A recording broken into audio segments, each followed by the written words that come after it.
This year's NHL offseason is shaping up to be pretty insane. Like always, we have the draft and free agency, but on top of that, this year we have the Seattle expansion draft, which I'm really excited to cover. And when you consider how rare it is for a massive trade to take place in the NHL, especially compared to other major professional sports leagues like the NBA, where it seems like a all-star caliber player is getting traded every other month, it's a really exciting time for NHL fans. So in today's video, I'm going to go over 8 NHL players who I think are most likely to get traded this offseason, and these are pretty significant players too. If there are any players that you guys think are likely to be dealt this offseason that I do not cover in today's video, be sure to let me know who those players are down below in the comment section, and also let me know your predictions for the players that I do talk about in this video. Do you think they will end up getting traded this offseason, and if so, where do you think they're going to end up? I'm sure a lot of you didn't expect to see Matthew Tkachuk's name pop up in this video. I didn't expect to put him in this video myself. He was kind of a late addition. This all came about the other day when former NHL defenseman and current Sportsnet 650 radio analyst Shane O'Brien floated around the idea of a potential Matt Tkachuk for Vladimir Tarasenko trade. I'll read you a little bit of what he said here. I'm just going to paraphrase. He said, "I think Tarasenko's time is up. I got Tarasenko going to Calgary for Tkachuk. I heard Tkachuk wants out of Calgary. Tarasenko's time's up there. I think that's a trade that could happen." He also went on to say, "I'm hearing more on the end that Tkachuk wants to play in St. Louis, his hometown." Now, the biggest thing that everybody took away from that is the fact he said he heard Matt Tkachuk wants out of Calgary. I don't really put too much thought into the Tkachuk for Tarasenko thing. I don't think that makes sense for Calgary. Now, if you're somebody who's been subscribed to this channel for a while, then you would know how I feel about the Calgary Flames' current situation. I think they need to shake up that core. I think one of their bigger name players should get traded. It's just not working with those guys together. However, I definitely don't think Matt Tkachuk is the guy that they should trade. In my opinion, he's somebody that they should build the team around. But if this report is true and Matt Tkachuk does in fact want out of Calgary, then who knows what could happen. He could kind of force Calgary's hand a little bit.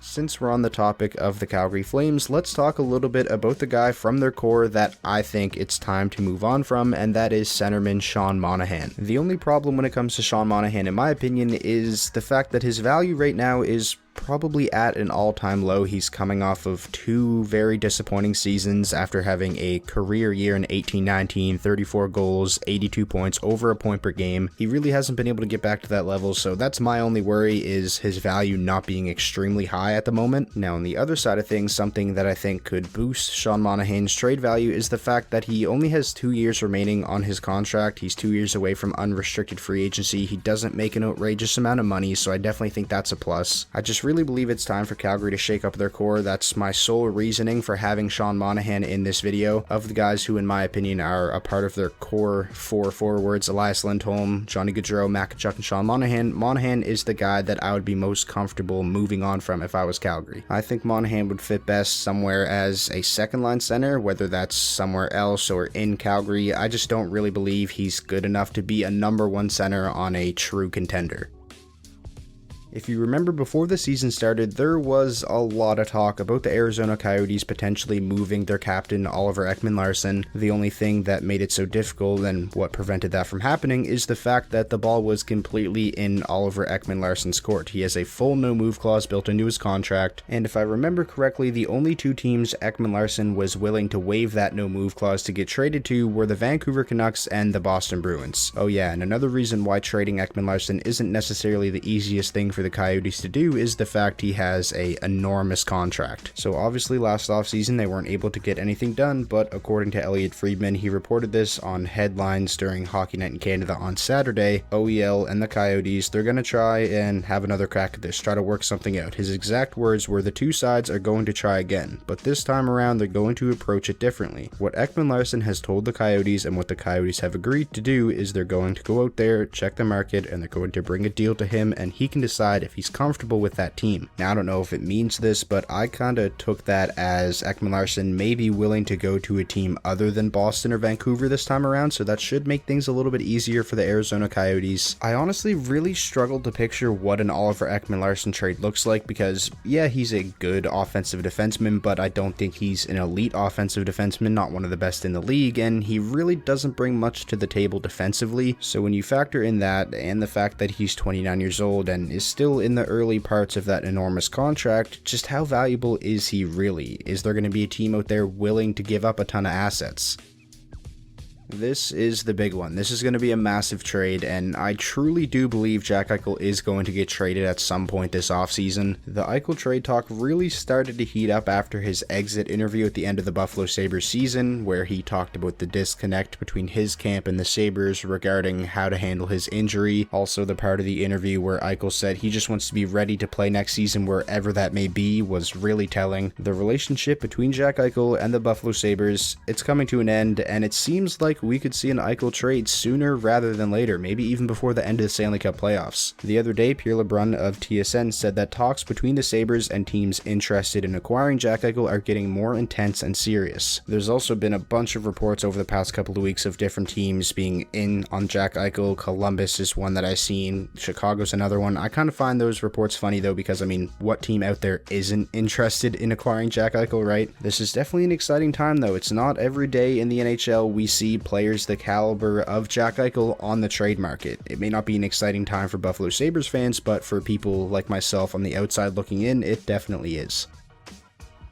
Another Buffalo Sabre, and honestly it feels like no one is really off the table when it comes to the Buffalo Sabres and making trades, probably besides Rasmus Dahlin because he's just so young still. Rasmus Ristolainen is another guy that I could have put in this video but decided not to, spoiler alert, just because, I mean, he's been in trade rumors since before I even started making YouTube videos, so I'm not going to beat that dead horse. Sam Reinhart is a guy who, like Jack Eichel, also had a pretty interesting exit interview, but his comments and what he said kind of got overshadowed by what Jack Eichel said, as you would expect. Some of the things that Reinhart said in his exit interview: no one wants to go through a rebuild, especially into next year, turning 26 at the start of it or close to the start of it. It's tough not being able to play meaningful games down the stretch. I don't think anyone wants to go through that. He also said, in terms of the future, I'm going to take some time. That stuff's all going to get figured out when the time comes. That certainly doesn't sound like a player who's committed to the Buffalo Sabres future, and who can blame him? We talk a lot about Jack Eichel being tired of losing 375 NHL games, still no playoff games. Well, Sam Reinhart in the same boat. I'm sure he's tired of losing. He's played 454 NHL games, not a single playoff game yet. You know, part of me wonders, maybe we see Sam Reinhart a part of a Jack Eichel trade. I think that would make it even more insane. Sam Reinhart is a guy who definitely has some good value, being only 25 years old, and for all the people saying Sam Reinhart was just a product of Jack Eichel in 2018-19 and 2019-20, well, he kind of proved those people wrong this past season when he scored 25 goals in 54 games on a miserable Buffalo team without Jack Eichel.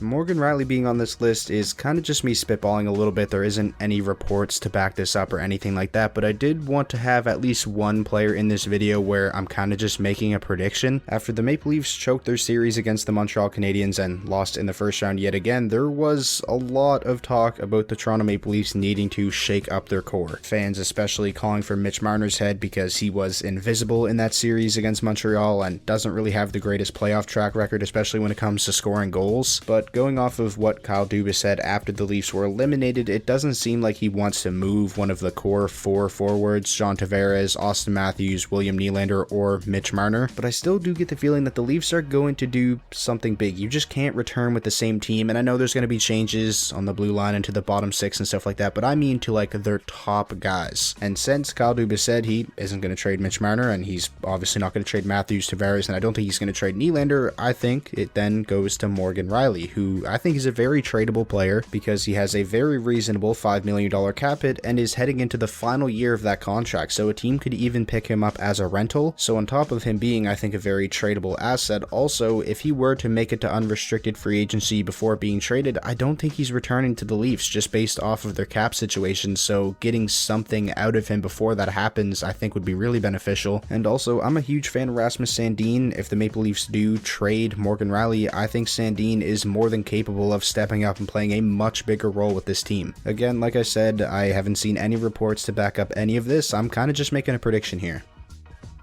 Now this is a really obvious one. A couple of weeks ago I actually made an entire video going over the Seth Jones situation, so if you have not seen that video already, you can go check that out. Basically the gist of it is Seth Jones informed Columbus he wasn't going to re-sign with them and he was going to test unrestricted free agency, not this upcoming offseason but next. And with that information, obviously Columbus is now looking to trade Seth Jones so they can get some assets in return for him instead of just losing him for nothing. It's definitely the smart thing to do. But yeah, that's basically it. I didn't want to spend too much time talking about the situation because, like I said, I already made an entire video on it. The final player we're going to talk about in this video, this may be a surprise to you, me having Dougie Hamilton in here, since he is set to become an unrestricted free agent this offseason. But the reason that I have Dougie Hamilton in this video is because there has been a lot of talk recently about a potential sign and trade involving Dougie Hamilton. And if Carolina doesn't think that they can re-sign Dougie Hamilton, and it's kind of looking that way, well then a sign and trade is by far their best option. A player the caliber of Dougie Hamilton, you do not want to lose him for nothing. Even though they have a lot of other great defensemen on the team, Dougie Hamilton has been their best for the past couple of seasons. Now that being said, out of all the players we've talked about in this video so far, I feel like Dougie Hamilton may be the least likely to get traded, just because we rarely ever see sign-in trades in the NHL. I think Marian Hossa may have been involved in one before, but there really isn't any that I can think of off the top of my head other than that, and I'm not even sure if that was a sign-in trade. I figured I would still throw Dougie Hamilton in the end of this video though, just because of how much talk there has been about a potential sign-in trade, even though they are extremely rare. So those are 8 NHL players that I believe are most likely to be traded this offseason. Like I said at the start of the video, let me know all of your thoughts if there are any other players I didn't talk about that you think could potentially get moved. Let me know your predictions for the players that I did talk about in this video. And yeah, I'm really excited for this offseason. If you're new to the channel and you want to stay up to date on big trades that happen, I'm going to be covering all of them throughout the summer. So be sure to hit that subscribe button if you're new, and if you guys did enjoy today's video, please leave it a like. That would be greatly appreciated, and I will talk to you all in the next video.